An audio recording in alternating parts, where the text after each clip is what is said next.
जय सत्यम सिद्धाय नमः। मैं मोनिका उपस्थित हूँ आप सबके सामने अपने एक बहुत ही खास अनुभव को लेकर। उससे पहले एक प्रश्न, ध्यान में कैसे बैठें और ग्रही क्रिया योग को करने की सही विधि क्या है। सबसे पहले तो अपने दैनिक क्रियाकलापों से आप निर्गत हो जाइए और अपने पूजा घर या कोई भी साफ सुथरा एकांत वाला स्थान आप अपनी साधना के लिए चुन सकते हैं।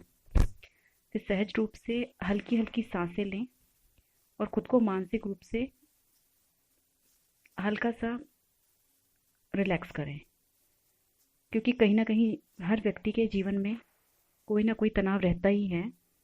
तो अच्छा है हम साधना में बैठें तो थोड़ा सा, थोड़ी देर के लिए ही सही, इस तनाव को हम बराबर में रख देते हैं। अब सहज रूप से आराम से बैठकर पलथी लगाएं, मन मस्तिष्क में अपने एक शांति का अनुभव करें। ये सब करने के लिए इसलिए बोल रही हूँ क्योंकि बाहर भौतिक जगत में जो भी काम हो रहा है वो आप सबके लिए कर रहे हैं, लेकिन आध्यात्मिक जगत में यानी जो काम आप अपने अंदर कर रहे हैं वो काम आप अपने लिए करने जा रहे हैं। वो सिर्फ आपका, आपके लिए और सदा आपके साथ रहने वाला काम है। वो आपकी अपनी कमाई के रूप में सदा आपके पास रहेगा। अब सबसे पहला जो हमारा चक्र है, मूलाधार चक्र, ये हमारी रीढ़ की हड्डी जहाँ से प्रारंभ होती है वहाँ पर होता है, तो उसके ऊपर स्थित है। यहाँ पर अपने मन की दृष्टि से हमें उसको देखना है और धीरे धीरे मन की दृष्टि से देखते हुए अपने अंतर मन में सिद्धा सिद्ध महामंत्र सत्य ओम सिद्धाय नमः का जाप भी करना है। यहाँ पर मैं एक चीज़ क्लियर कर दूँ, सभी जितने भी गुरु भक्त हैं वो सभी कहीं ना कहीं मंत्र में जय सत्यम सिद्धाय नमः ही बोलते हैं, लेकिन जय का जो उच्चारण है उसका सही उच्चारण एक प्रकार से नमस्ते के लिए किया जाता है या नमस्कार के रूप में किया जाता है। वैसे जो हमारा गुरु मंत्र है वो सत्यम सिद्धाय नमः, और जो यज्ञ में हम उसे प्रयोग करते हैं तो सत्यम सिद्धाय नमः ईं फट स्वाहा, उसको हम इस तरह से उच्चारित करते हैं।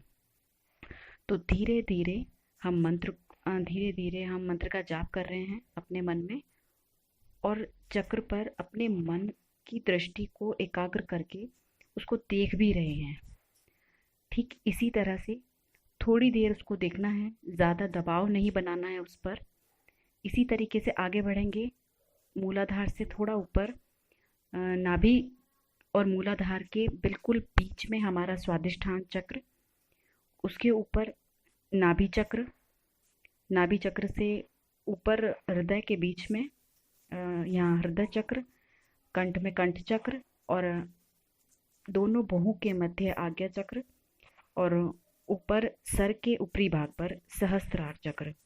धीरे धीरे हम इन चक्रों पर थोड़ा थोड़ा रुक रुक कर ध्यान करते हुए, धीरे धीरे मंत्र का जाप करते हुए हल्का हल्का ऊपर आते हैं। ऊपर आने के बाद हम उसी अपने ध्यान को पकड़े हुए हैं, अभी उसको छोड़ना नहीं है। उसी चीज़ को हम वापस लेकर अपने आगे वृत्त बनाते हुए एक गोलाई बनाकर लाते हुए अपने दोनों पैरों के अंगूठे में लाते हैं। दोनों पैरों के अंगूठों में लाते हुए उसको धीरे से हम दोनों पैरों की तरफ ऊपर घुटने तक लाएंगे और वापस दोनों पैरों से ही गुजारते हुए उसको हम ऊपर वापस मूलाधार में मिलाएंगे और फिर वापस वहीं से मूलाधार में ध्यान और बाकी धीरे धीरे करके उसी तरह से पुनः हम इस क्रिया को दोहराते हुए चलेंगे। इसी तरह से आप जितना भी आप साधना में जितनी देर भी आप बैठना चाहें आप उसको करिए, कोई ज़बरदस्ती नहीं है। ये विषय मन का है, आपको शांति मिलनी चाहिए और बाकी जैसे जैसे आप करेंगे तो वैसे वैसे आपको इसके फ़ायदे खुद ही महसूस हो जाएंगे। यहाँ पर मेरी कोशिश रहेगी मैं कम से कम शब्दों में आप तक अपनी बात पहुँचा सकूँ। यहाँ पर अब बात करते हैं मेरे ध्यान के अनुभव की।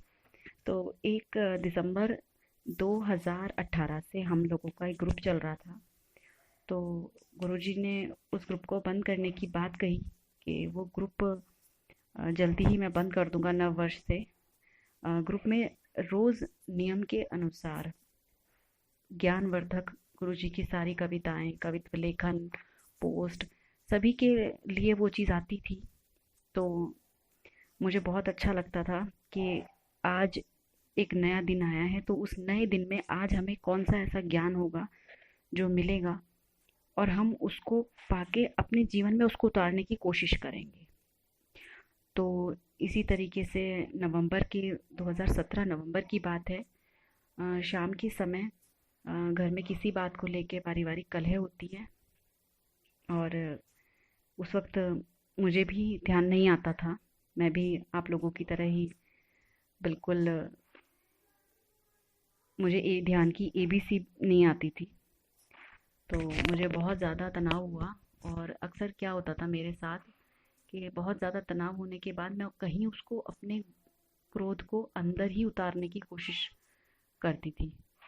तो ऐसा ही हुआ, शाम को 6 बजे मैं अपने हाथ में माला लेके बैठ गई और क्योंकि मैं जाप कर रही थी और जाप करते करते मेरी आंखें बंद की और मुझे बहुत ज़्यादा क्रोध आ रहा था और मेरा मोटिव था कि मैं अपने क्रोध को कंट्रोल करूं। तो लेकिन क्रोध बहुत तेज़ आ रहा था, वो कंट्रोल नहीं हो पा रहा था, क्योंकि एक समय मेरे जीवन में ऐसा भी आया जब भगवान के नाम से भी, कहते हैं, मेरा विश्वास उठ चुका था। कोई सत्ता संसार में है, मैं नहीं मानती थी इस चीज़ को। उसके बहुत सारे रीज़न है, वो मैं आपसे फिर कभी कहूँगी। तो मैंने जब मंत्र का जाप करना प्रारंभ किया तो मुझे बहुत तेज़ गुस्सा आ रहा है। तो मुझे कुछ समझ नहीं आया मैं क्या करूं क्या ना करूं। गुस्सा, इतनी तेज़ गुस्सा मुझे आ रहा था, या तो मैं किसी को मार दूं और या खुद मर जाऊं, ये स्थिति थी। तो उस सब के बीच में मैंने अपने आज्ञा चक्र पर ध्यान करना प्रारंभ किया और वो ध्यान करते करते एक ही पॉइंट पे कितना तेज प्रेशर मैं उस पे लगा चुकी थी। और उसे लगाने के बाद मुझे ऐसा लग रहा था कहीं मेरी एनर्जी बहुत ज़्यादा उस चीज़ के ऊपर रिफ्लेक्ट कर रही थी। और एकाएक मेरा ऐसा लगभग 5 मिनट या 3 मिनट लगातार हुआ होगा। उसके बाद मेरी माला का जो जाप था वो ख़त्म हो गया और थोड़ा सा क्रोध भी शांत हुआ। तो तब मैं वहाँ से हट गई।